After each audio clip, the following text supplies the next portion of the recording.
ముందుగా hit TV ప్రేక్షకులందరికీ మహాశివరాత్రి శుభాకాంక్షలు. హరహర Mahadev.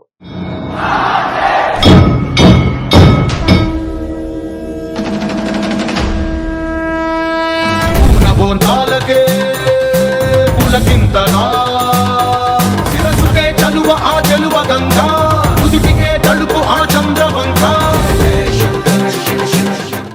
Welcome to hit TV. నేను మీ నిర్మల. ముందుగా హిట్ టీవీ ప్రేక్షకులందరికీ మహాశివరాత్రి శుభాకాంక్షలు. హరహర మహాదేవ్. శివరాత్రి అనగానే అందరికీ కూడా ఉపవాసాలు, జాగరణ, శివుడికి దీపారాధన, అదేవిధంగా శివుడి భజనలు, గుళ్ళు, గోపురాలు అన్నీ గుర్తొస్తాయి.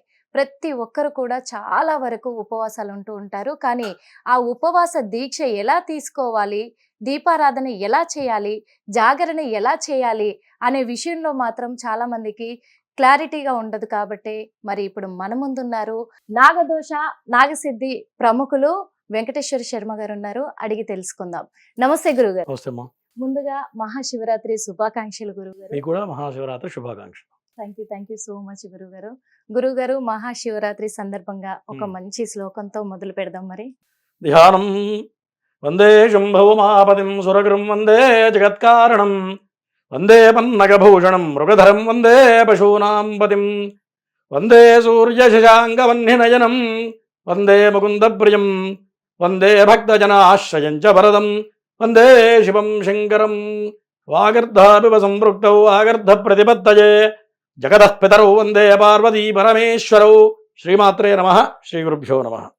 గురుగారు, మహాశివరాత్రి అనగానే చాలా మంది కూడా అంటే పెళ్ళైన వాళ్ళు కావచ్చు, పెళ్లి కాని వాళ్ళు కావచ్చు, ఆడవాళ్ళు, మగవాళ్ళు చాలా మంది ఉపవాసం ఉంటారు. ఏ రోజున్నా ఉండకపోయినా ఆ రోజు మాత్రం ఉపవాసాలు ఉంటారు, జాగరణలు ఉంటారు, దీపారాధన అంటారు, గుళ్ళు మాత్రం ఆ రోజు కలకల్లాడిపోతూ ఉంటాయి. కానీ ఆ ఉపవాస దీక్ష ఎలా చేయాలి అనే విషయం పైన క్లారిటీ ఉండదు గురువుగారు. మీరు కొంచెం విన్నవిస్తే చాలా మందికి కూడా తెలుసుకుంటారు. తప్పనిసరిగా అమ్మా. మన హైందవ మతంలో ఋషి పరంపరగా కొన్ని ఆచార వ్యవహారాలు ఉన్నాయి. వాటిల్లో ప్రధానంగా మనం ఏది చేసినా ఋషి ప్రోక్తంగానే చేస్తూ ఉంటాం. అంటే మన ఋషులు ఎట్లా చెప్పారో, ఋషి సంప్రదాయం ఎట్లా పాటించాలని చెప్పారో ఆధారం అక్కడి నుంచి వస్తుంది ఏది చేసినా కూడా. మరి ప్రధానంగా శివరాత్రి, మహాశివరాత్రి రెండు రకాలు ఉన్నాయి. శివరాత్రి అనేది నెలకు ఒక మారు వచ్చేది మాస శివరాత్రి. మహాశివరాత్రి అనేది సంవత్సరానికి ఒక్కసారి వచ్చేది మహాశివరాత్రి. మరి ఈ ఋషి ప్రోక్తంగా పూజకి కొన్ని నియమాలు, ఏ పండగ ఎట్లా చేయాలి, ఏ పండుగలు ఏ విధంగా ఆచారాలు పాటించాలి, దాని విధి విధానాలు ఏంటి అనేది నిర్ణయ సింధు అని ఒక పుస్తకం ఉంది. ఆ నిర్ణయ సింధు పుస్తకంలో ఏ పండగ ఎట్లా చేయాలనేది క్లియర్గా దానికి ఆధారంగా చెప్పి ఉంటుంది అనమాట. ఆ పండగ ఎట్లా ఎందుకు చేయాలనేది కూడా దానికి ఆధారం ఉంటుంది. దాన్ని ఆధారం చేసుకుని మనం ఏ శాస్త్రం చెప్పినా కూడా ఆధారం అది. విశేషం ఏంటంటే మన హైందవ మతంలో ఆధారం లేకుండా ఏది చెప్పడం జరగదు. ప్రతిదానికి ఒక ఆధారం అనేది ఉంటుందన్నమాట. మరి అట్లాగే ఈ మహాశివరాత్రికి ఋషి ప్రోక్తంగా కొన్ని ఆచార వ్యవహారాలు, కొన్ని నియమాలు చెప్పడం జరిగింది. మరి వాటిల్లో ప్రధానంగా ఏంటయ్యా అంటే అర్చన ఒక విధానం. అర్చన, భజన, ధ్యానం. కళ్ళు మూసుకొని కొంతమంది ధ్యానం చేస్తారు, కొంతమంది తపస్సు జపం చేస్తూ ఉంటారు, కొంతమంది అర్చన చేస్తారు, కొంతమంది అభిషేకం చేస్తారు. ఏది చేసినా తప్పు లేదు. మరి మహాశివరాత్రి అనేది సంవత్సరానికి ఒక్క మారు వచ్చేది మహాశివరాత్రి. మళ్ళీ దీంట్లో ఏమనుకుంటాం, జన్మగో శివరాత్రి అని మన పూర్వీకులు అంటూ ఉండేవాళ్ళు. అంటే జన్మగో శివరాత్రి ఎందుకు వస్తుంది? ప్రతి సంవత్సరం వస్తుందిగా. కానీ అంటే కొత్త విషయం చెప్తున్నారు అనిపిస్తుంది గురుగారు. ఎందుకంటే చాలా మందికి తెలియదు జన్మకో శివరాత్రి అనేది. దాని గురించి కొంచెం క్లుప్తంగా. జన్మకో శివరాత్రి అనేది పెద్దవాళ్ళు అంటూ ఉంటారు.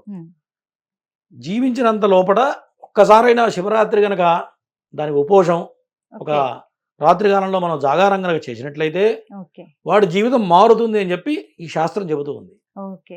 శివరాత్రి. అట్లాగే మనం ఏమనుకుంటాం, మన హైందవ మతంలో చేసే పండుగలు చాలా ఉంటాయి. గణపతి నవరాత్రులు అంటారు, అవునా? మరి రాత్రి పూట ఏమైనా పూజ చేస్తామా? లేదు. తర్వాత నవరాత్రులు, వసంత నవరాత్రులు, దేవి నవరాత్రులు, మహాశివరాత్రి. అంటే రాత్రి కాలం అనేది పిలవటమే కానీ రాత్రి కాలంలో పూజలు చేసేవి చాలా తక్కువ. ప్రధానం గణపతి నవరాత్రులు పగలే పూజ చేస్తాం. మరి అమ్మవారి నవరాత్రులు సాయంత్రం పూట పూజ చేస్తాం. ఒక శివరాత్రికి మాత్రమే లింగోద్భవ కాలంలో అభిషేకం చేస్తాం. మిగతా రోజుల్లో పగలు మాత్రమే చేస్తాం. మరి ఈ పండగలకి ఈ శివరాత్రికి విశేషం ఏంటి, దాని తేడా ఏంటో ఇప్పుడు మనం తెలుసుకుందాం. అది అది గురుగారు. ప్రధానంగా రాత్రి అంటే ఏంటి, ఒక చీకట్లో మనం ప్రయాణిస్తున్నాం అనుకోండి, ఉమ్, భయం కలుగుతుంది, అవునా? అవును అవును. చిమ్మ చీకట్లో ప్రయాణిస్తుంటే ఉమ్, ఏం జరుగుతుంది, ఏమైనా ఎదురు ఏమైనా తగులుతుందా, ఏదైనా అడ్డం అవును. వస్తుందా అని కూడా తెలియదు. అవును. అదే దూరంగా ఏదైనా ఒక లైట్ చిన్న కాంతి పెరుగుతుంది అనుకోండి, అవును. భయం పోయి ధైర్యం ధైర్యం వస్తుంది. వస్తుంది. అవునా? నిజమే అది. అక్కడ ధైర్యం ఎవరో వస్తుంది. ఉన్నారు అనే ఒక ఇదైతే వస్తుంది. ధైర్యం వస్తుంది. అవును. అదే చీకట్లో ప్రయాణించాలంటే ఎవడూ చేయలేం, చేయలేరు. భయం ఏర్పడుతుంది. భయం అంటే ఏంటి, చీకటి అంటేనే భయం కదా ఉమ్. గురుగారు. భయం అంటే ఏంటి, మృత్యువు. ఉమ్, భయం అంటే మృత్యువు. అవును. మరి ఈ శివరాత్రి రోజున ఎవరైతే అర్చన చేస్తారో ఉమ్, భయం పోతుంది. ఓకే. భయం ఎట్లా పోతుంది అంటే, నిశ్చల తత్వం కావాలి మానవుడికి. ఉమ్, నిశ్చల తత్వం అంటే దేవుడి మీద పరిపూర్ణమైన విశ్వాసం, అవును. పరిపూర్ణమైన నమ్మకం. ఉమ్, నీకు ఏ కష్టం వచ్చినా భగవంతుడు తీరుస్తాడనేటువంటి విశ్వాసం ఎప్పుడైతే ఉన్నదో ఉమ్, నీకు జీవితంలో భయం ఉండదు.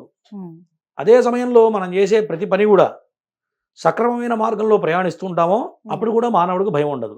అవును. భయం ఎప్పుడు ఏర్పడుతుంది అంటే, చేయకూడని పొరపాట్లు చేసినా, ఉమ్. ఏదైనా తప్పులు చేస్తుంటే భయం అనేది ఏర్పడుతుంది, అంతే కదా? అవును. లేకపోతే ఎవరికి అది భయం ఏర్పడదు. ఖచ్చితంగా ఖచ్చితంగా. ఉమ్. ఎందుకంటే తప్పు చేసినప్పుడే భయపడుతూ ఉంటారు. మరి శివరాత్రి అంటే, మహాశివరాత్రి అంటే ఉమ్, చీకటిలో వెలుగును చూపించేది మహాశివరాత్రి. ఓకే. మరి మానవుడి జీవితంలో, దైనందిన జీవితంలో ఎన్నో రకాల కష్టపడుతూ ఉంటారు. ఈతి బాధలు, భార్య పిల్లలు, సుఖ అవును. సంతోషాలు ఎన్నో ఉంటాయి. దాంట్లో ప్రతివాడికి కొంత దుఃఖాలు ఉంటాయి. అవును. తీరని కోరికలతో బాధపడుతూ ఉంటాం, అవునా? అవును. కొంతమందికి ఏదో వృత్తిపరంగానో, ఉద్యోగం పోతుందనో, లేకపోతే అవును. ఇంకోటి ఏదో కష్టం కలుగుతుందనో, లేకపోతే పిల్లలు లేరనో, ఉమ్, కొంత భయం లోపల వెంటాడుతూ ఉంటుంది మానవుడికి సహజంగా. ఖచ్చితంగా ఉంటది. మరి ఇటువంటి భయం పోవాలి అంటే, మహాశివరాత్రి రోజున కనుక ఎవరైతే ఈశ్వరుని అర్చిస్తారో ఉమ్, వాడికి భయం అనేది తొలగిపోతుందని చెప్పి పరమశివుడు చెప్పాడు. ఉమ్, మరి పరమశివుడికి అర్చన చేయాలంటే మనం అనుకుంటే అర్చన చేయలేం. ఉమ్, మీరు అనుకున్నా, నేను అనుకున్నా శివుడికి వాళ్ళ అభిషేకం చేద్దామంటే ఉమ్. మనం అనుకుంటే కాదు, ఆయన అనుగ్రహం ఉండాలి. శివుడు అనుకోవాలట. అది. ఇంకొక మాట ఉంది, శివుడు ఆజ్ఞ లేనిది చీమైనా కుట్టదు కుట్టదు. అని నిజం. అంటూ ఉంటారు. అది నిజం. ఆజ్ఞ అంటే ఏంటి, మనం మహాశివరాత్రి రోజున అభిషేకం చేయాలని మనం సంకల్పించినా ఉమ్, ఆయన కూడా తలుచుకోవాలి. ఆ, భరానా వెంకటేశ్వర శర్మ గారు ఈరోజు నాకు అభిషేకం చేయాలి ఆయన మనసులో అనుకుంటేనే ఆ రోజు మనకు అన్ని అనుకూలంగా మారతాయి, అభిషేకం చేయగలుగుతాం. అది. పరమశివుడు మనం అదృష్టం తలుచుకోకపోతే చేయలేం. అది. ఏదో అడ్డంకి వస్తుంది, ఏదో రకంగా డైవర్ట్ అయిపోతుంది. ఆగిపోవాల్సి వస్తుంది. అలా. దాని గురించే శివుడు ఆజ్ఞ లేనిది చేయమైనా కుట్టదని చెప్పి శాస్త్రం. ఉమ్, మరి మిగతా దేవతలు వేరు, పరమశివుడు అర్చన వేరు. ఆ, మిగతా దేవతల అర్చన అంటే షోడశోపచార అర్చనలు, 16 రకాల అర్చనలు మాత్రమే చేస్తాం. ఓకే. మరి పరమశివుడికి అర్చన చేయాలి అంటే కూర్చోగానే ఫస్ట్ షోడశోపచార పూజలు చేయాలి. ఉమ్, ఫస్ట్ నిద్ర లేపాలి. ఓకే. నిద్ర లేపిన తర్వాత దండం పెట్టి మళ్ళీ ఇంకొకసారి మళ్ళీ పూజ చేసే ముందు ఉమ్, మళ్ళీ ఇంకోసారి అర్చన చేయాలి. అంటే 2 సార్లు అర్చన 2 చేయాలి. సార్లు. మిగతా దేవతలకు ఒకసారి అర్చన చేసి అభిషేకం చేస్తే సరిపోతుంది, కానీ ఉమ్, శివుడికి మాత్రం 2 సార్లు అర్చన చేసిన తర్వాతే అభిషేకం చేయాలి. ఓకే. అభిషేకం చేసిన తర్వాత మళ్ళీ చివరిలో మళ్ళీ అర్చన చేయాలి. మళ్ళీ అంటే 3 సార్లు అర్చన, అభిషేకం చేయాలంటే 3 మార్లు అర్చన అర్చన వస్తుంది. చేయాల్సింది. అంటే మిగతా దేవతలకు 20 నిమిషాల్లో అర్చన చేయగలుగుతాం. శివుడికి అభిషేకం అర్చన చేయాలంటే కనీసం గంటన్నర పడుతుంది. గంటన్నర. ఏకరుద్రాభిషేకం చేయాలంటే కనీసం సుస్పష్టంగా, మరి ఎక్కడ లోపం లేకుండా సశాస్త్రీయంగా చేయాలి అంటే తక్కువలో తక్కువ గంటన్నర సమయం అనేది చాలా తక్కువ. చాలా తక్కువ. తక్కువ అనమాట.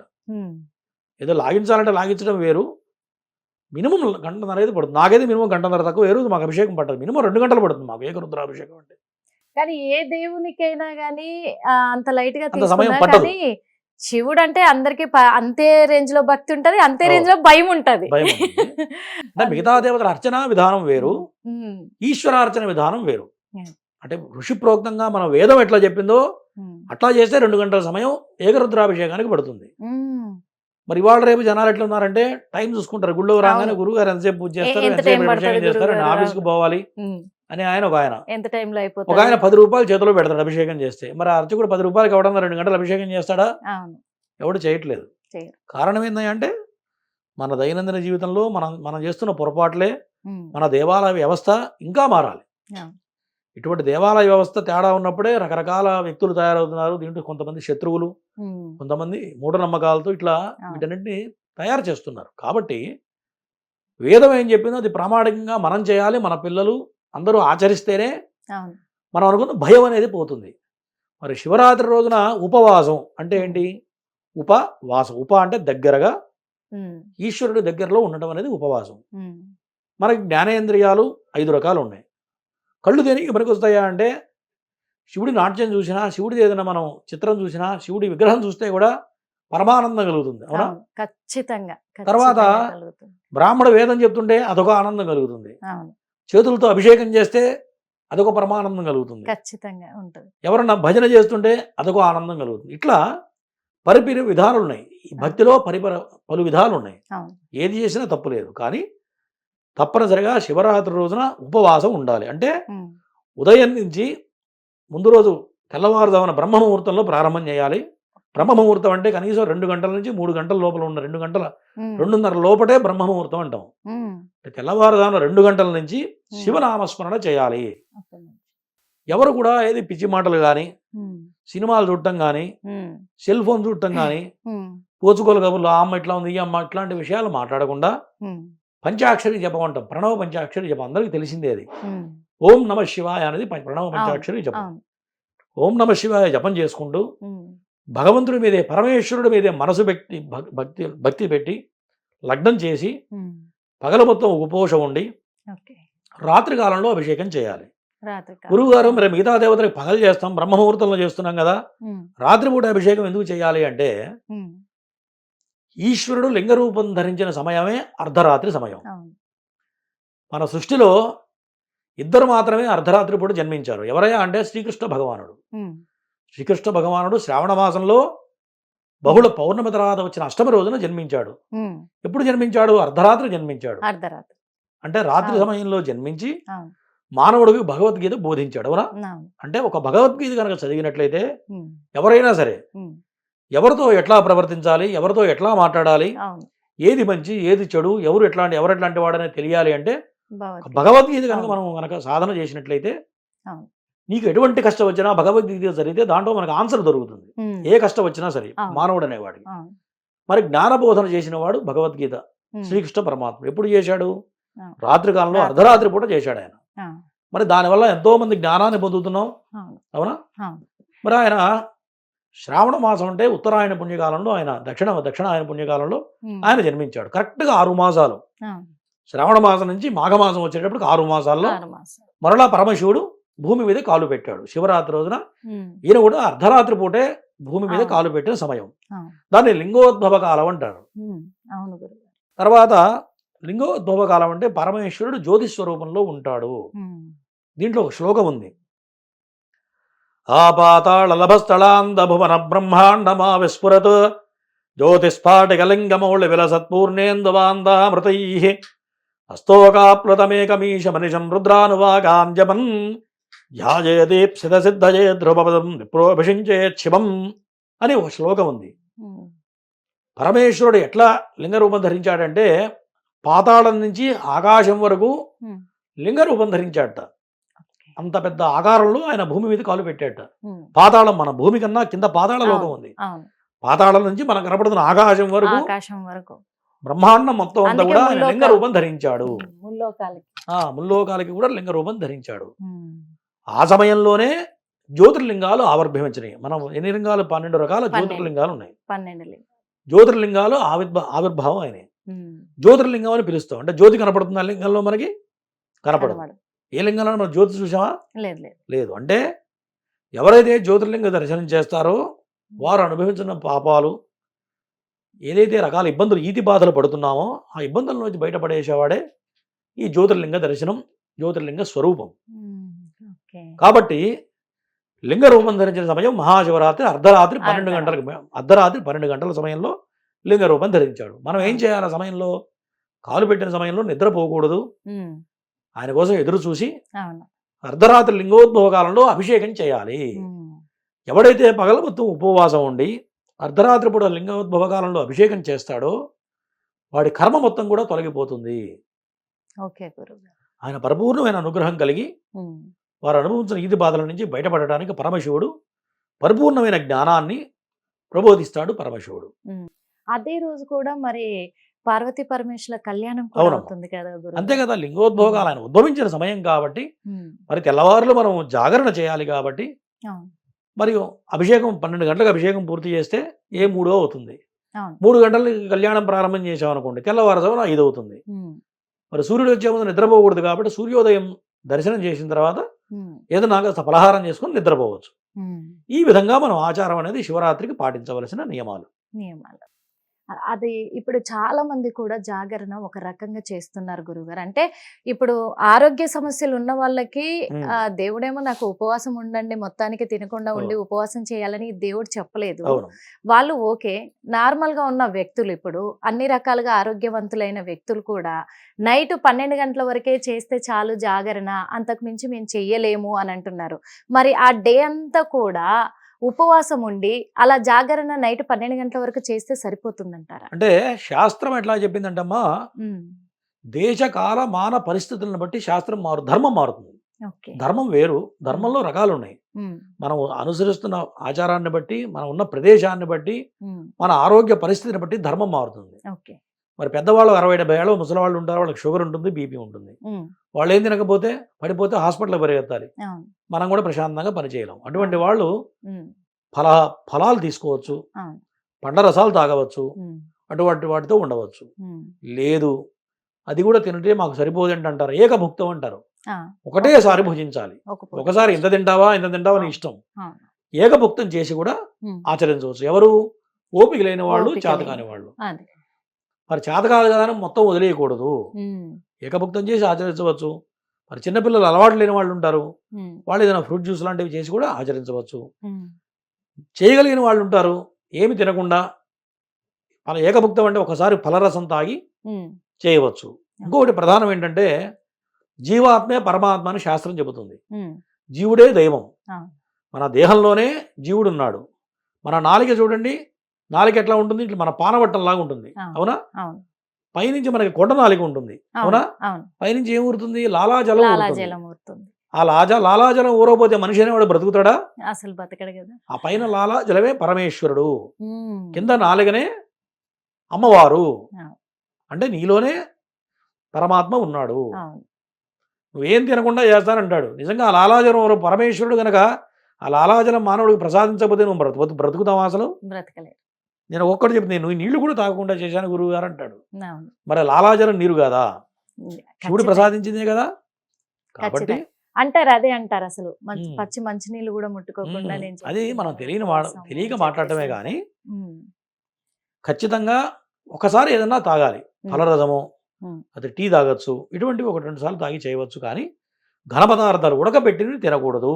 తినకూడదు. ఉడకబెట్టినవి బియ్యపు పిండి, చపాతీలు తింటారు కొంతమంది. అవును. చపాతీకి దోషం లేదంటారు. అవును. చపాతీ తినకూడదు, ఉమ్, ఉడకబెట్టిన పదార్థాలు తినకూడదు, భోజనం చేయకూడదు. ఉమ్, కొంతమంది ప్రసాదమే కదా తింటా ఉంటారు, అవును. ప్రసాదం తినకూడదు. చాలా మంది సాయంత్రం ఉమ్. పూట కూడా ఇంకా ఒక్క పొద్దు విడుస్తున్నాము అని చెప్పేసి ఉప్మా చేసుకొని తినడము, రవ్వతో, అలాంటివి కూడా అంటే మన తెలంగాణలో ఆచారాలు ఎట్లా ఉంటాయంటే, ఉమ్, మనం ఇందాక అనుకున్నాం దేశమాన పరిస్థితులు, ఆచారాలు తేడా ఉంటాయి. ఉమ్, ఇక్కడ తెలంగాణ ఎట్లా ఉంటుందంటే, మన తెలంగాణలో పగలు మొత్తం ఇట్లా ఒక పొద్దు ఉండి ఉమ్, సాయంత్రం పండ్లు తీసుకెళ్లి ఉమ్. శివుడికి సమర్పించి అవును. నివేదన పెట్టి ఆ పండ్లు స్వీకరించి అవును. ఇక కంటిన్యూ చేస్తారు. ఉమ్, ఇది మన తెలంగాణలో ఉన్న సంప్రదాయం. అవును. అవును. ఆంధ్ర సంప్రదాయం మాత్రం ఎవరు మాత్రం ఏమి తినరు. ఉమ్, అవును. తాగితే ఒక పలరసం తాగుతారు, ఉమ్. లేకపోతే ఒకసారి కాఫీ టీ తాగుతారు, అంతే. అంతేగాని తినరు. అవును. ఇది ఒక ఆచారం. అదే మనం ఇక్కడ చొక్కా వేసుకోకుండా ఎవరు కూడా శివుడికి అర్చన చేయం. ఉమ్, అదే మనం కేదార్నాథ్ వెళ్ళామనుకోండి, చొక్కా వేసుకొని అక్కడ అభిషేకం చేస్తారు. అర్చకులు కూడా చొక్కా వేసుకొని చేస్తారు. ఉమ్, మరి ఇక్కడ చొక్కా కనుక వేసుకొని అభిషేకం చేస్తే మహాపాపం. అవును. వేదం చెప్పింది మహాదోషం అనమాట. అవును. అర్చకుడు చొక్కా వేసుకోకూడదు, అవును. చేసే యజమాని చొక్కా వేసుకొని చేయకూడదు. ఇది ఉమ్, మన తెలుగు ప్రాంతాల్లో. ఉమ్. అంటే మరి ఇది ఇదే చెప్పండి. అంటే ఇది వేదాలే చెప్తున్నాయి దోషాలు అని చెప్పి, మరి అక్కడ వర్తించవా గురువు గారు? మీకు ముందే చెప్పే కదా, దేశమాన కాల పరిస్థితులు. ఓకే. కేదార్నాథ్ ఉంది, పరిస్థితులను బట్టి మారింది బద్రీనాథ్ ఇది. ఉంది. ఉమ్, కేదార్నాథ్లో మన -డిగ్రీస్ ఉంటాయి, అదే. విపరీతమైన చలి ఉంటుంది. ఓకే. మనం చొక్కా అయిపోయాను ఒక గడ్డగడ్డకు పోతావు, నీ ఉమ్, వేళ్ళు కొంగర్లు పోతాయి, అభిషేకం చేయడానికి శక్తి ఉండదు. కాబట్టి అక్కడ చొక్కా, అర్చకులు కూడా చొక్కా వేసుకొని జర్కిన్ వేసుకొని చేస్తారు. ఉమ్, మొన్న మేము లాస్ట్ టైం కేదార్నాథ్ వెళ్ళినప్పుడు చెప్పులు గర్భాలయం ముందు వదిలిపెట్టి లోపలికి వెళ్ళే లోపల కాళ్ళు గడ్డలు కట్టినంత పని అయింది. అంటే -డిగ్రీస్ ఉంటుంది. అదే. మరి అటువంటి చోట కాబట్టి. తప్పు లేదు. ఉమ్, అట్లాగే దేశమాన కాల పరిస్థితులను బట్టి ధర్మం మారిపోతుంది, అక్కడ ప్రకృతిని బట్టి కూడా మారిపోతుంది. ఉంటుంది. కాబట్టి దానికి తప్పు లేదు. అట్లా అని గురువుగారు ఉమ్. నేను చొక్కా వేసుకొని సిగ్గుతో నేను గుళ్ళోకి వెళ్ళి అభిషేకం చేస్తే ఇది మహాపాపం. గురువు గారు మరి ఈ ఉమ్. శివరాత్రికి ఉమ్. ఆడవాళ్ళు లింగాభిషేకం చెయ్యొచ్చా? ఎందుకంటే చాలా చోట్ల కూడా అంటూ ఉంటారు అవును. శివలింగాన్ని ఆడవాళ్ళు తగలకూడదు అవును. అంటారు. మరి ఆడవాళ్ళు అభిషేకం చెయ్యొచ్చు అంటారా? అభిషేకం చేస్తే ఏ విధంగా పాటించాలంటారు? చాలా మంచి ప్రశ్న ఇది. ఉమ్. ప్రతి వాళ్ళు తెలుసుకోవాల్సినటువంటి ప్రశ్న, ప్రతి వాళ్ళు ఆచరించవలసినటువంటి ప్రశ్న ఇది. గురువు గారు. ఆడ మనిషి అభిషేకం చేయవచ్చా అంటే పనికిరాదు అని చెప్పి శాస్త్రం చెబుతుంది. ఓకే గురు. ఎందుకు పనికిరాదు అంటే పానవట్టం అమ్మవారి యోని, శివలింగం పరమేశ్వరుడు, అవును. అంటే సృష్టిస్థితి లయకారకుడు పరమేశ్వరుడు. జగతఃపితరౌ వందే ఉమ్. పార్వతీ పరమేశ్వరుడు. జగత్తు మొత్తానికి ఎవరయ్యా అంటే ఆయనే తల్లిదండ్రులు. అవును. మరి శివలింగాన్ని ఆడమనిషికి తాకే అర్హత లేదు. ఉమ్. ఎందుకు అంటే వాళ్ళకి నెలవారీ వచ్చే ఇబ్బందులు కొన్ని ఉంటాయి ఉమ్. కాబట్టి తాకకూడదు. ఉమ్. మరి మా ఇళ్ళలో దేవతార్చన శివలింగాలు ఉంటాయి. మరి మేము ఎప్పుడన్నా ఏదైనా కార్యక్రమానికి వెళ్ళి ఏ పెళ్లికి వెళ్ళామనుకోండి, పొద్దున్నే వెళ్తాం, ఉమ్. మధ్యాహ్నం 3, 4 కూడా ఒకసారి ఇంటికి వచ్చేటప్పుడు లేట్ అవుతుంది. అవును. మరి శివుడికి అన్నం పెట్టకుండా, మహానైవేద్యం పెట్టకుండా మేము ఎవరు భోజనం చేయకూడదు. మా ఇంట్లో కూడా ఎవరు కూడా భోజనం చేయరు. అవును. మరి మేమే కదా, మా భార్య ఆమె బ్రాహ్మలే కదా, ఆమె పోయి తాక అభిషేకం చేయొచ్చా అంటే ఉమ్. ఏ రోజు కూడా మా ఇంట్లో మా భార్యను కూడా శివలింగాన్ని తాకనియ్యం కూడా. ఏ రోజు తాకరు. ఉమ్. 3 కానీ 4 కానీ 5 కానీ రాత్రి 7 అయినా సరే ఉమ్. అది ఎట్లాగే ఉంటుంది. ఆయన శివుడికి పెట్టలేదు కాబట్టి మేము ఎవరు తినరు, ఇంట్లో పిల్లలు కూడా తినరు 7 అయినా సరే. ఉమ్. మగవాడు వచ్చి ఆ లింగానికి అభిషేకం చేసి మహానివేదన పెట్టిన తర్వాతే మేము కానీ మా పిల్లలు కానీ మా భార్య కానీ భోజనం చేస్తారు. ఉమ్. అటువంటి నియమాలు శివుడికి ఉంటాయి. ఓకే. పరమేశ్వరుడికి ఉన్న నియమాలు ఏ దేవతకి ఉండవు. అంటే ఉమ్. దేవతలను బట్టి కొన్ని నియమాలు ఉంటాయి.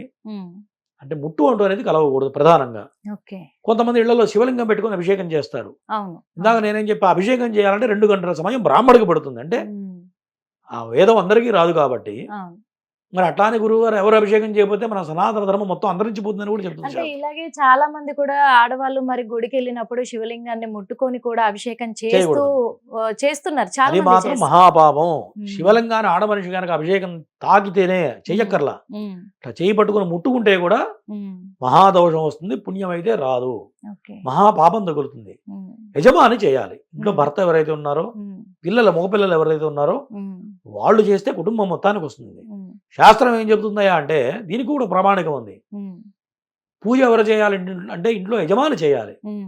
యజమాని చేస్తే అవును. సగం భార్యకు వస్తుంది, అవును. పిల్లలకి వస్తుంది. అదే ఆడమనిషి చేస్తే భర్తకి రాదు, పిల్లలకి రాదు. ఉమ్. అది శాస్త్రం. అది మరి చాలా ఇళ్లలో ఆడవాళ్ళే పూజలు చేస్తూ ఉంటారు కదా గురుగారు. అంటే పూర్తిగా వదిలిపెట్టే కన్నా ఉమ్. దైవ దైవ బలం కావాలి కాబట్టి చేయాలి. చేయాలి. దేవుడికి పూజ ఎందుకు చేయాలి ఉమ్. అంటే మానవ సేవే మాధవ సేవ. ఉమ్. కొంతమంది ఎట్లా ఉంటారంటే దేవుడికి పూజ చేయని గురువు గారు 10 మందికి సహాయం చేస్తా అంటాడు, తప్పు లేదు, ఉమ్. అది మాధవ సేవ. ఉమ్. ఇందాక మనం అనుకున్నాం మనిషిలోనే దేవుడు ఉన్నాడు అనుకున్నాం. అవును. నువ్వు ఏ పొరపాటు చేయకుండా, ఉమ్. ఏ తప్పు చేయకుండా, ఒక జీవికి అపకారం చేయకుండా, ఒక అవును. జీవిని చంపకుండా ఉమ్. ఉంటూ 10 మందికి సహాయం చేస్తూ ఉమ్. పూజ చేయకుంటే కూడా పరమేశ్వరుడికి పూజ చేసినటువంటి ఫలితం వస్తుంది. ఉమ్. అటువంటి వాళ్ళు చేయకపోయినా తప్పు లేదు. అప్పుడు ఆడమనిషి చేసినా కూడా తప్పు లేదు. తప్పలేదు. కానీ అయితే- యజమాని మాత్రమే చేయాలి. చాలా గుళ్ళల్లో కూడా మరి పంతుల్లే పూజారులే ఉండి కూడా ఆ అభిషేకం చేసేటప్పుడు దంపతులను కూర్చోబెట్టి ఉమ్. ఆ భర్త చేయి పట్టుకొని నువ్వు కూడా అభిషేకం చేసినట్టే అమ్మా చేయి పట్టుకో అని చెప్తూ ఉంటారు. అదే చెప్తున్నానమ్మా. ఆ, ఇవాళ దేవాలయాలు ఎట్లయిపోయినాయి అంటే కొంత వ్యాపార సంస్థలుగా మారిపోయినాయి. ఓకే. అవునా? ఉమ్. ప్రతి దేవాలయంలో ఒక 14 హుండీలు, ఉమ్. కానుకలు హుండీలోనే వెయ్యవలను, ఉమ్. రసీదు తప్పనిసరిగా తీసుకోవాలని అంటారు. ఉమ్. పూర్వకాలంలో ఎట్లా ఉండేది, అర్చకుల పరిస్థితి ఎట్లా ఉండేదంటే టికెట్లు ఉండేవి కాదు, ఉమ్. ఉండే ఓ హుండీ ఉండేది. అప్పుడు పాతకాలంలో హుండీలు కూడా లేవు. ఉమ్. ఏది చేసినా ఆ అర్చకుడికి వాళ్ళ తోచిన శక్తి మేర 50 100 ఇచ్చి దండం పెట్టేవాళ్ళు. అవును. ఆ రోజులు పిచ్చి రోజులు కాబట్టి డబ్బు లేకపోయినా ఉమ్. బియ్యం ఇచ్చినా కూడా అర్చనలు చేసేవాళ్ళు. ఎందుకంటే అప్పట్లో ఇంత ధనం జనరేట్ కాలేదు, అవును. ఇంత ధనం అవసరం లేకుండే. అవును. కుటుంబం కడిస్తే గొప్పగా ఉండేది. ఆ కాలం వేరు, ఈ కాలం ఉమ్. మనీ జనరేట్ ఎక్కువైపోయింది, ధనం లేని మొత్తం నడవని డబ్బుతోటే పరిస్థితులు నడుస్తుంది. వచ్చేసినాయి. అవును. ఎప్పుడైతే ధనం జనరేట్ అయిందో ఉమ్. గుళ్ళు వ్యాపార సంస్థలుగా మారినాయి. అంతే. పూర్వకాలంలో దేవాలయాలు ఎట్లా ఉండేవంటే ధర్మ కార్యాలు చేసేవాళ్ళు, ఉమ్. దైవ కార్యాలు చేసేవాళ్ళు. ప్రతి సంవత్సరం వర్షాలు పడకపోతే సహస్ర ఘటాభిషేకం చేసేవాళ్ళు. మీకు తెలుసో తెలియదు, 1000 కుండలతో వర్షాలు పడకపోతే అవును. అవును గురుగారు. మట్టి కుండలు 1000 కుండలతో అవును. ఊర్లోని బ్రాహ్మణులందరూ కలిసి, ఉమ్. ఊర్లో పెద్దలందరూ కలిసి ఉమ్. అందరూ సహాయం చేసి అవును గురు. గోడ కట్టి, గర్భాలయానికి గోడ కట్టి ఉమ్. 1000 బొంగలతో 1000 మట్టి కుండలతో అభిషేకం చేస్తే ఉమ్. సాయంత్రం 7 కుంభవృష్టి కురిసేది. అవును. అవును గురుగారు. అదైతే ఇది ఖచ్చితంగా ధర్మకార్యం. ఇప్పుడు ఎవరన్నా చేస్తున్నారా? ఇప్పుడు అంత ఓపిక ఎక్కడ ఉంది గురువు? గుళ్ళో నాలాంటి వాడు అభిషేకం చేస్తే ఊళ్ళో ధర్మకర్త చేయిస్తాడా? మీరే వచ్చారనుకోండి, అభిషేకం 2 గంటలు చేయించారనుకోండి, అవును. అయ్యగారు 2 గంటల అభిషేకం ఎందుకు చేయించావు నన్ను అడుగుతాడు ఆయన. 2 గంటలు చేయించా కాబట్టి 1000 రూపాయలు టికెట్ కట్టమంటాడు. మరి అర్చకుడి పరిస్థితి ఆ చేతిలో ఏమైనా ఉందా? లేదు. ధర్మకర్త గుడి ఆలయ కమిటీ ఏది చెప్తే అది అర్చకుడు చేయాలి. అవును. ఇవన్నీ కూడా పాపాలు. అవును. ఈ పాపాల వల్లే మన యొక్క హిందూ ధర్మం నాశనం అయిపోతుంది. ఓకే గురు. హిందూ ధర్మం నాశనం అయిపోతుంది కాబట్టి ఇప్పుడు మన చిలుకూరు బాలాజీ టెంపుల్ ఉంది, ఆయన ఏం చేశారు? ఉండి లేకుండా చేస్తున్నారు. ఓకే, మంచి పనే చేశారు. అవును. మరి దాన్ని పక్క నుంచి ఎంతోమంది వక్రీకరించి మాట్లాడుతున్నారు. ఉమ్. ఆ విధంగా అన్ని దేవాలయాలు కావాలి. అవును గురు. ఏ దేవాలయం, ప్రతి దేవాలయం కూడా ఇది మన దేవాలయం ఉమ్. అని చెప్పి వెళ్ళి అర్చకత్వం పూజ చేసుకునేటువంటి శక్తి రావాలి. అవును. అప్పుడే హైందవ మతం నిలబడుతుంది. ఇప్పుడు చూడండి, పాస్టర్ మన చర్చికి వెళ్ళామనుకోండి, 10వ వంతు దానం చేస్తున్నారు. అవునా? అవును. చర్చిలో ఫాదర్కి 10వ వంతు ఇచ్చేస్తారు. అవును. డైరెక్ట్ ఫాదర్కే ఇస్తారు. అవును గురు. వాళ్ళు పాటిస్తున్నారు. మనం ఏమైనా ఇస్తున్నాం 10వ వంతు? ఎవరన్నా లేదు. మన హిందూ ధర్మంలో 10వ వంతు అర్చకుడికి ఇచ్చేవాడిని ఒకటి చూపించండి, బ్రాహ్మడికి ఇచ్చేవాడిని. అవును. అవునా? అవును. దేవాలయానికి కూడా ఇవ్వరు, కనీసం అర్చకుడికి కాదు, దేవాలయానికి కూడా ఖర్చు పెట్టరు. అవును. అవునా? అవును. అట్లాగే ముస్లిం మతంలో వాళ్ళు ఖచ్చితంగా 30% దానం చేస్తారు. ముస్లిం మతంలో ఉమ్. మనం చేస్తున్నామా? ఇదంతా లేదు. చూసి ఏం పెట్టారంటే ట్యాక్స్ పెట్టారు మన వాళ్ళు. అవును. పోనీ ప్రభుత్వాలు ఏమైనా చేస్తున్నాయా అంటే ప్రభుత్వాలు కూడా ఏం చేయట్లేదు. ఉమ్. ఆ ప్రభుత్వాలు కూడా వేరే అవసరాలకు వాడుతున్నాయి తప్ప ఉమ్. ధర్మాన్ని కాపాడట్లేదు, ధర్మాన్ని ఆచరించట్లేదు. ఇవాళ కొన్ని చోట్ల గోవులు రోడ్డు మీద చెత్త, ఆకులు, అవునా, క్యారీ బ్యాగులు తింటున్నాయి. అవును. ఎన్నో గోవులు చనిపోతున్నాయి. అవును. మన హిందూ దేవాలయాలు వాటికి వచ్చే ధనం ఏం చేయాలంటే గో సంరక్షణ చేయాలి, ఉమ్. ఇటువంటి దేవాలయాల పోషణ చేయాలి, ఉమ్. బ్రాహ్మణ పోషణ చేయాలి, వేద పోషణ చేస్తే హిందూ ధర్మం నిలబడుతుంది తప్ప మాటలు చెప్తేనో కమర్షియల్గా టికెట్లు పెడితేనో హిందూ మతం నిలబడదు. మరి ఇటువంటి మతం నిలబడాలంటే అందరూ దీనికి సహకరించాలి. మన హిందూ మతంలో ఉన్న వాళ్ళు ప్రతి వాళ్ళు కూడా సహకరించాలి. అప్పుడే హిందూ మతం నిలబడుతుంది, ఈ శాస్త్రం కాపాడబడుతుంది. శాస్త్రం ఎట్లా చెప్పిందో అప్పుడు ఆచారానికి అలవాట్లు అవుతుంది జనాలకి. ఇది ఎప్పుడైతే కాదో హిందూ మతం రాను రాను తగ్గిపోతూనే ఉంటుంది. ఇది ఆధారం, దీన్ని ఎవరూ గుర్తించట్లేదు. ఇప్పుడు ఆడవాళ్ళు శివలింగాన్ని తగలకూడదు అని అంటున్నారు కదా గురువు గారు. అంటే చెప్పారు ఎందుకు తగలకూడదో కూడా అవును. క్లియర్ గా చెప్పారు. ఉమ్. కానీ ఆడవాళ్ళు ఒకవేళ శివలింగాన్ని ముట్టాలి అంటే ఎలాంటి శివలింగాలను తగలొచ్చు అంటారు ఇది చాలా మంచి ప్రశ్న. గురువు గారు? ఇందాక మనం అనుకున్నాం 12 జ్యోతిర్లింగాలు అనుకున్నాం. అవును. జ్యోతిర్లింగాలు ఎట్లా ఆవిర్భించినాయి అంటే ఉమ్. లింగోద్భోగాలంలో మహాశివరాత్రి రోజున భూమి మీద కాలు పెట్టాడు అనుకున్నాం మనం. అవును. ఆ కాలు పెట్టిన స్థానాలే 12 జ్యోతిర్లింగాలు. ఓకే. అంటే మిగతా దేవాలయాలన్నీ ఎట్లా వచ్చినాయి అంటే ఎవరో మానవుడు ప్రతిష్ఠ చేసినటువంటి దేవాలయాలు. అవునా? ఉమ్. మీ ఇంటి పక్కన శివాలయం ఉందనుకోండి, ఉమ్. ఎవరో మీ నాయనో మీ తాతో ఎవరో పక్కనింటి వాళ్ళు ఎవరో ప్రతిష్ఠ చేస్తారు. అవును. కానీ జ్యోతిర్లింగాలు మాత్రం ఉమ్. వాటంతట అవే ఆకాశం నుంచి భూమి మీదకి ఏర్పడ్డాయి. ఓకే. అంటే శివుడే ప్రతిష్ఠ తెప్పించాడు భూమి మీదకి. ఉమ్. అవి తాకవచ్చు, వాటికి దోషం లేదు. అవి తాకొచ్చు. మానవ ప్రతిష్ఠ కాదు కాబట్టి, ఉమ్. శివుడు ప్రసాదించిన లింగాలు కాబట్టి అవి తాకితే దోషం లేదు. ఓకే. మనం శ్రీశైలం పోతాం, అవునా? అవును. శ్రీశైలం పోయి అందరం తాకుతున్నాం. అవును. ఇప్పుడు కాదు, ఎప్పటి నుంచో ఉన్నటువంటి ఆచారం అది. ఉమ్. మరి గురువుగారు మరి ఇక్కడ లింగం తాగద్దన్నారు, అక్కడ లింగం ఎందుకు తాకాలి అంటే ఆ. దీనికి ఉన్న తేడా అదే. జ్యోతిర్లింగంగా జ్యోతిర్లింగాలకి దోషం లేదు. ఓకే. పైగా మిగతా జ్యోతిర్లింగాల ఆచారం వేరు, ఉమ్. శ్రీశైలంలో ఉన్నటువంటి ఆచారం వేరు. ఉమ్. అవునా? ఉమ్. శ్రీశైలంలో విశేషం ఏంటంటే మనం స్నానం చేయకుండా ఎంత దూరం నుంచి ప్రయాణం చేసినా, ఉమ్. మరి కాలకృత్యాలు చేసుకోకుండా, అవునా, బాత్రూమ్కి వెళ్ళినా వాష్రూమ్కి వెళ్తే కూడా అవును. కాళ్ళు కడుక్కోకుండా పోయి శివుణ్ణి తాకాలని శాస్త్రం. అక్కడ శ్రీశైలంలో కాళ్ళు కడుక్కోకుండా వెళ్ళి పోయి శివుని డైరెక్ట్ పోయి తాకాలి. శివుణ్ణి అంటే ఏంటి ఆ ప్రత్యేకత ఏంటి గురువు? దాన్ని ధూళి దర్శనం అంటారు. ఈ మాట ఆ, ఎప్పుడైనా ధూళి విన్నారా? దర్శనం. అవును ధూళి గురువు దర్శనం గారు. అంటే ఏంటంటే నువ్వు కారు దిగగానే నువ్వు ఈ కిలోమీటర్ ప్రయాణించి రండి, ఉమ్. మీరు తినండి, అవును. తాగండి, ఉమ్. ఓకేనా, భోజనం ఆ. చేయండి, ఉమ్. యూరిన్కి వెళ్ళండి, అవును. కాళ్ళు కడుక్కోకుండా సీదా పోయి దేవుణ్ణి తాకి దండం అవును. పెట్టాలి. ఒక్క అవును. శ్రీశైలం చాలా మంది మల్లన్నకే అవును చాలా మంది ఈ వస్తారు ఆచారం గురువు ఉంది. గారు. అవును. దాన్నే ధూళి దర్శనం అంటారు. అవును. మరి ఏదే ఉండనట్ట పోయి తాకి ఆచారం ఎక్కడన్నా ఎవరన్నా ఏ శాస్త్రంలో లేదు చెప్పిందా? లేదు అసలు లేదు. శ్రీశైలంలో మాత్రం ఉంది. నేను కూడా చాలా సార్లు చూశాను. ఏంటి ఇలా వచ్చారు అని అంటే అది ధూళి దర్శనము అని చెప్పేసి అది అన్నారు. చాలా విశేషం. ఉమ్. ఆ. శ్రీశైలం మల్లన్నకున్న విశేషం మీకు జ్యోతిర్లింగాలు ఎక్కడా లేదు. అంటే అసలు దాని ప్రత్యేకత ఏంటి గురువు అదే గారు? చెప్తున్నా. అసలు ధూళి దర్శనం ప్రత్యేకత. ధూళి దర్శనం అంటే ఇప్పుడు తండ్రి ఉన్నాడు, ఉమ్. తండ్రి కొడుకు ఉన్నారండి. ఉమ్. తండ్రి ఎవరితో ఇట్లా మాట్లాడుతూ ఉంటాడు. అవును. పిల్లవాడు ఎక్కడో ఉద్యోగం చేస్తూ ఒక 6 నెలల తర్వాత సంవత్సరం తర్వాత చెప్పకుండా వస్తాడు. ఓకే. చెప్పకుండా స్నానం చేయకుండా ఆ. ఏదో ఆ విడిచిన బట్టలతోనే తల దూకొని ఏదో మట్టి పట్టిన బట్టలతో వచ్చి వాటేసుకున్నాడు అనుకోండి తండ్రిని. ఉమ్. ఉమ్. కొడుకు వచ్చి ఉమ్. సడన్ గా సర్ప్రైజ్ గా ఉమ్. చిచి పో ఎందుకు వచ్చారో తాగేమంటాడా తండ్రి? అన్నాడు. అసలు అన్నాడు. ఇది కూడా అంతే. ఓకే. అంటే శ్రీశైల మల్లన్న జగతః పితరో వందే పార్వతీ పరమేశ్వరం అని ఉమ్, జగత్తు మొత్తానికి తండ్రి రూపంలో మల్లికార్జున స్వామి శ్రీశైలంలో వెలసి ఉన్నాడు. ఉమ్, అంటే నీకు ఏ కష్టం వచ్చినా నువ్వు శ్రీశైలంలో పోయిన అట్లా తాకి దండం పెడితే ఉమ్, నువ్వు ఏదైతే భావంతో వెళతావో ఏదైతే కష్టంతో వెళతావో అవును. తండ్రి ఎట్లా స్వీకరిస్తాడో శ్రీశైల మల్లన్న అట్లా స్వీకరిస్తాడు. నువ్వు పోయి ధూళి దర్శనం చేసుకుని దండం పెడితే మరుక్షణం నీ నీ సమస్య మాయమైపోతుంది. అంత అద్భుతమైన పవరు శ్రీశైల మల్లన్నకు ఉన్నది. అవును అవును అదైతే అంటే ఒక నిజం. తండ్రి కొడుకున్న సంబంధం శ్రీశైలంలో పరమేశ్వరుడు ఉమ్, అక్కడ ఏర్పాటు చేశాడు. అవునా? అవును. శివుడికి మాత్రం ఇన్ని ఆచారాలు ఉన్నాయి. శివుడికి మాత్రమే అర్ధరాత్రి మన ఇందాక నుండి లింగోద్భోగాలను అభిషేకం చేయాలి. అవును మరి మిగతా దేవతలకు బ్రహ్మ ముహూర్తంలో చేస్తాం. ఉమ్, అమ్మవారికి బ్రహ్మ ముహూర్తంలో తెల్లవారుజామున 3 గంటలకు అర్చన చేస్తాం. అవును. బ్రహ్మ ముహూర్తంలో ఎందుకు చేయాలి అంటే కొన్ని దివ్యమైన శక్తులు ఉమ్, భూమండలం మీద కాలు పెడుతూ ఉంటాయి. దేవతలు తిరుగుతూ ఉండే సంచరించే సమయం అవును.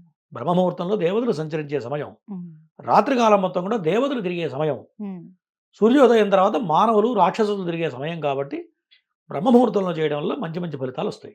అంతే. అందుకే బ్రహ్మ ముహూర్తంలో కూడా కార్తీక మాసం అంతా కూడా బ్రహ్మ ముహూర్తంలో దీపం వెలిగించుకుంటే అవును. చాలా మంచిది అని అంటారు. కాబట్టి తలస్నానం ఆచరించి జ్యోతిర్లింగాలు ఎవరైనా ఆడవాళ్ళు కూడా తాకవచ్చును. జ్యోతిర్లింగాలను మిగతా ఇంట్లో శివలింగాలు ఇంట్లో పెట్టిన ప్రతిష్ఠించిన, దేవాలయాలు ఆ. కాకుండా దేవాలయాల్లో శివలింగాలు తాకకూడదు. అదే బయట పెట్టిన లింగాలు తాకకూడదు. అంటే ప్రతిష్ఠించిన లింగాలు తాకకూడదు. ఎందుకు తాకకూడదు అంటే ప్రతిష్టలో ఉమ్, షోడశ కళలు ఆవాహన చేస్తారు. 16 రకాల కళలు ఆవాహన చేస్తారు. ఆ, గర్భాలయం ఎట్లా ఉంటుంది మీరు చూసారో లేదు. గర్భాలయ నిర్మాణం ఎట్లా ఉంటుందంటే రాతి గోడలతో కడతారు. అవును అవును గురు, చిన్న హోల్ కూడా ఉండదు. అవును గురు. మరి తలుపులకు కూడా హోల్ ఉండదు. ఉమ్, కొన్ని గుళ్ళల్లో చూసారో లేదు తలుపులకు హోల్స్ ఉంటాయి. ఉంటాయి. బెల్స్ కడతారు. అవును. దానికి దీనికి తేడా ఏంది? కొన్ని దేవాలయాల్లో బయట శివలింగం పెడతారు. ఉమ్, అవును. తలుపులకు హోల్స్ ఉన్న తలుపులకి హోల్ లేకుండా ఉన్న గర్భాలయానికి బయట పెట్టే శివలింగానికి చాలా తేడా ఉంది. అవును గురుగారు. నిజం. గర్భాలయ ప్రతిష్ట వేరు, ఆరామ ప్రతిష్ట వేరు, వాయు ప్రతిష్ట వేరు. ఉమ్, ప్రతిష్టల్లో 3 రకాలు. గర్భాలయ ప్రతిష్ట అంటే హోల్స్, ఎటువంటి హోల్స్ లేనటువంటి గర్భాలయంలో ఉమ్, 16 రకాల కళలను ఆవాహన చేస్తారు. ఓకే. ఎప్పుడైతే 16 రకాల కళలను దేవుడికి ఆవాహన చేస్తారో ఉమ్, ప్రతిష్ట సమయంలో కలశం పెట్టి ఆ కలశం నుంచి ఒక దారం వేసి ఉమ్, డైరెక్ట్ శివలింగానికి సూత్రం వేస్తారు. అవును. మన ధ్వజస్తంభం నుంచి సీదా తీసుకెళ్లి గర్భాలయంలో శివలింగానికి సూత్రం వేస్తారు. ఓకే గురు. కలశంలో ఉన్నటువంటి శక్తిని 16 రకాల కళల్ని లింగానికి ఆవాహన చేస్తారు. ఉమ్, ఎప్పుడైతే 16 రకాల కళలను ఆవాహన చేస్తారో ఎవరు పడితే వాళ్ళు ఎట్లా పడితే అట్లా నియమనిష్టం లేకుండా లింగాన్ని తాకకూడదు. ఓకే. ఈవెన్ అర్చకుడు కూడా చొక్కా వేసుకుని గర్భాలయంలో ప్రవేశం చేయకూడదు. అవును అవును. అర్చకుడు కూడా పట్టుబట్టలా తాకకుండా గర్భాలయంలోకి వెళ్ళి శివుణ్ణి తాకకూడదు. అవును, మహిళా అంటుతో కూడా అర్చకుడు కూడా లోపలికి పోయి తాకకూడదు. అవును. ఒకవేళ తాకినట్లయితే అక్కడున్న శక్తి వెళ్ళిపోతుంది. ఓకే. ఎప్పుడైతే శక్తి వెళ్ళిపోయిందో నువ్వు దండం పెడితే అప్పటిదాకా పని అవుతుంది. అవునా? అవును, మనం బయట నుంచి గంట కొట్టి స్వామి దండం పెట్టుకొని అర్చకుడు అర్చన అభిషేకం చేసినా అవును. కొన్ని దేవాలయాలు చూడండి చాలా పవర్ఫుల్ అండి. ఉమ్, అభిషేకం చేస్తే మా పని అయిపోయింది అనుకుంటాం. అవును. ఎందుకు వస్తుంది ఆ శక్తి అంటే ఉమ్, ఈ శక్తిని ఎప్పుడైతే కాపాడతామో ఉమ్, ఆ దైవశక్తి లోపల నిక్షిప్తమై ఉండటం వల్ల వేద మంత్రాలు గర్భాలయంలో మంత్రం చెప్తుంటే ఏమవుతుంది? వైబ్రేషన్తో బయటకు వస్తుంది మంత్రం. ఉమ్, వచ్చి ఎక్కడ దాకా వెళ్తుంది? గర్భాలయం నుంచి, మండపం నుంచి, ధ్వజస్తంభం నుంచి గాలిగోపురం వరకు వెళ్తుంది. ఉమ్, ఆ వైబ్రేషన్ ఏదైతే ఉంటుందో దైవశక్తితో నీకు పనులు అవుతాయి. ఓకే. ఎప్పుడైతే ఈ యొక్క ఆచారం పాటించకుండా వదిలిపెట్టి అందరం పోయి దేవుణ్ణి తాకుతామో ఉమ్, ఆ వైబ్రేషన్, ఆ శక్తి ఉండదు. ఎప్పుడైతే శక్తి లేదో ఓకే. నువ్వు అనుకున్న పని కాదు. ఎప్పుడైతే ఆచారం పాటిస్తామో ఉమ్, మనం అనుకున్న పనులు, కోరికలు నెరవేరుతాయి. ఓకే. కాబట్టి దీనికి దానికి తేడా ఏందా అంటే ఇటువంటి షోడశ కళలు ఆవాహన చేసే చోట తాకకూడదు. ఉమ్, బయట శివలింగాలు కొన్ని ఉంటాయి, ఊరికి ఒట్టి లింగం పెట్టి ఓపెన్లో ఉంటాయి చూడండి, అవును అవును. అవి తాకవచ్చు. వాటికి ఇవన్నీ కళలు ఆవాహన చేయరు. ఆ, అదే హోల్స్ ఉన్న దేవాలయం తలుపులు ఉంటాయి చూడండి, ఉమ్, వాటికి 8 రకాల కళలు మాత్రమే ఆవాహన చేస్తారు. ఓకే. దాన్ని కూడా తాకవచ్చు. దాన్ని కూడా తక్కువ. ఇవి డిఫరెన్సెస్ అన్నమాట. ఓకే. దీన్ని చూసుకొని మనం పాటించాలి. ఓకే గురుగారు. ఎందుకంటే ఇది మంచి విషయం కూడా, చాలా మందికి ఇవి తెలియదు. అన్ని లింగాలు ఒకటే అని చెప్పేసి కూడా వెళ్ళిపోయి అవును. తాకడం చేయడం అవన్నీ చేస్తూ ఉంటారు. అంటే ఏ లింగాలు తాకవచ్చు, ఏ లింగాలు తాకవద్దు అనేది కూడా క్లియర్ గా చెప్పారు.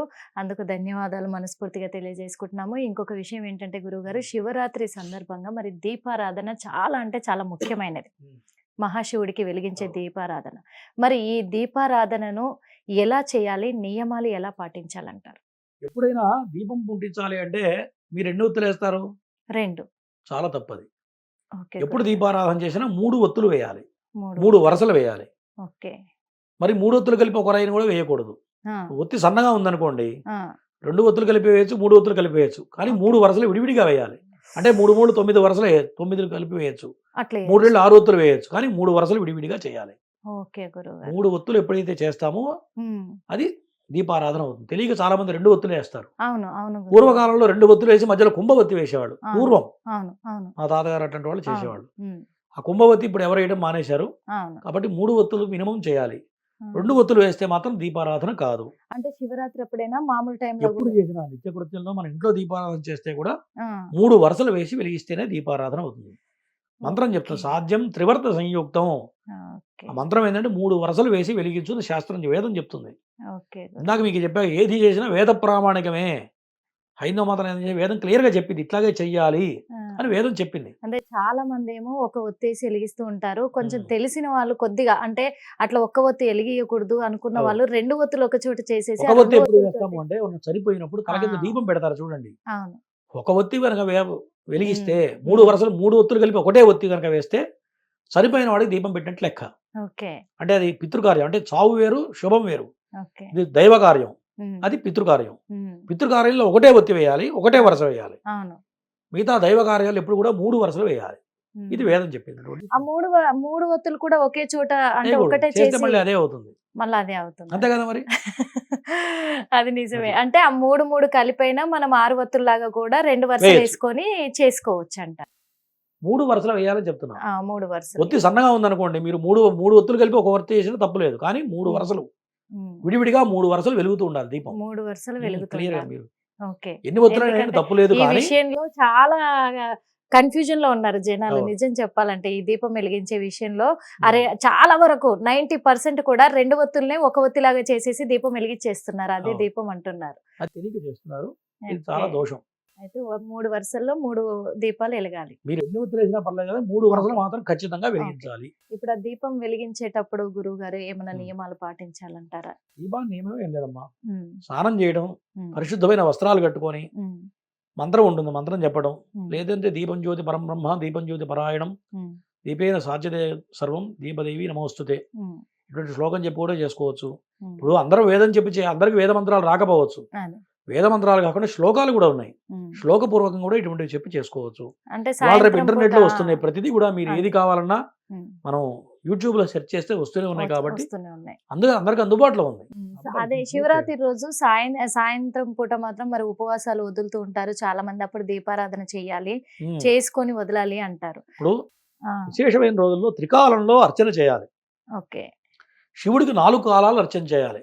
ఉమ్, బ్రహ్మ ముహూర్తంలో చేయాలి, మధ్యాహ్నం చేయాలి, ఉమ్. సాయంత్రం చేయాలి, అర్ధరాత్రి చేయాలి. అర్ధరాత్రి. శివుడికే 4 కాలాలు అర్చన చేయాలి లెక్క ప్రకారం అయితే. ఉమ్, దేవాలయంలో కూడా లెక్క ప్రకారం ఉమ్, అర్చకుడు పొద్దున్నే ఒకసారి అర్చన చేస్తాడు, మధ్యాహ్నం అర్చన చేస్తాడు, సాయంత్రం దేవాలయం తీయంగానే అర్చన చేస్తాడు, మళ్ళీ రాత్రి క్లోజింగ్ టైంలో కూడా అర్చకుడు ఉమ్. అర్చన చేసి శివాలయంలో క్లోజ్ చేయాలి. ఒక శివుడికి మాత్రమే 4 కాలాలు అర్చన చేయాలి. ఓకే. మిగతా దేవతలందరికీ కూడా త్రికాల అర్చన మాత్రమే ఉంటుంది. ధన్యవాదాలు. మనస్ఫూర్తిగా ధన్యవాదాలు తెలుపుకుంటున్నాం గురుగారు. తప్పకుండా. ఎందుకంటే మహాశివరాత్రికి చాలా విషయాలు చెప్పారు మాకు. ఉమ్. ఎందుకంటే ఈ విషయాలలో చాలా మంది కన్ఫ్యూజన్ లో ఉంటూ ఉంటారు. ఏమైనా పొద్దున్నే లేసామా, తలస్నానం చేసుకున్నామా, గుడికి వెళ్ళామా, దేవుడికి మొక్కుకున్నామా, ఉపవాసం ఉన్నాము, ఆ రోజంతా సాయంత్రం వరకు ఉన్నాము, దేవుడికి 2 పళ్ళు పెట్టాము, మనం కొన్ని పాలు తీసుకున్నాము, దీపం వెలిగించాము, ఉపవాసం వదిలాము. అంతే. ఇంతవరకే తెలుసు చాలా మందికి. అవును. కానీ అందరికీ తెలియని చాలా విషయాలు చెప్పారు. అంటే తెలియక చేస్తే తప్పు లేదు, కానీ తెలిసి ఉమ్. చేస్తే మాత్రం దోషం. అది కొంతమంది తెలియక చేస్తారు, అందుకే తెలియదు. ఇప్పటి వరకు తెలియక చేశారు కాబట్టి తప్పు లేదు. అవును. తెలిసి విన్న తర్వాత తప్పు చేస్తే మాత్రం దోషం. అంతే కదా. అది నిజమే కదా గురువు గారు. అందుకే తెలియని వాళ్ళు చాలా మంది కూడా ఇప్పుడు తెలుసుకొని ఆచరించే అవకాశం కూడా దక్కింది. కాబట్టి మా హిట్ టీవీలో ఇవన్నీ కూడా క్లియర్ గా చెప్పినందుకు మీకు మనస్ఫూర్తిగా ధన్యవాదాలు తెలియజేస్తున్నాం. మరోసారి మహాశివరాత్రి శుభాకాంక్షలు గురువు గారు. మీకు కూడా మహాశివరాత్రి శుభాకాంక్షలు. చూసారు కదా మరి. ఎందుకంటే మహాశివరాత్రి రోజున అంటే ఆ శివుడు ఉద్భవించిన గడియలు అర్ధరాత్రి గడియలు కాబట్టి అప్పుడే శివలింగానికి అభిషేకాలు జరిపించుకోవడం అనేది చాలా ఉత్తమమైన అదృష్టంగా కూడా వహించాలి. అదే కాకుండా మరి అర్ధరాత్రి సమయంలోనే అదే రోజు శివపార్వతుల కళ్యాణం కూడా జరుగుతుంది. కాబట్టి ఆ కళ్యాణాన్ని కూడా కన్నుల విందుగా వీక్షించడం అనేది పూర్వజన్మ సుకృతం అని కూడా చెప్పుకుంటారు. కానీ ఉపవాస దీక్ష, అలాగే స్నానం ఆచరించే పద్ధతి, దీపారాధన, ఈ జాగరణ చేసే విధానం కూడా ఎలా చేయాలి అని మనకు గురువు గారు చాలా చక్కగా వివరించారు. కాబట్టి ఇక మీదట ఇప్పుడు మహాశివరాత్రి, ఈ శివరాత్రి నుంచి పాటించే వాళ్ళందరూ కూడా ఈ నియమాలు పాటిస్తూ ఉపవాసం ఉన్నారంటే వాళ్ళు అనుకున్న కోరికలు ఖచ్చితంగా నెరవేరే అవకాశాలు ఉన్నాయి. ముఖ్యంగా ఆడవాళ్ళు ఎలాంటి శివలింగాలని తాకవచ్చు అనేది కూడా క్లియర్గా చెప్పారు. కాబట్టి ఇక మీదట అందరూ ఆ నియమాలు పాటిస్తే చాలా చక్కగా ఉంటుంది. మరో ఇంటర్వ్యూలో మళ్ళీ కలుద్దాం.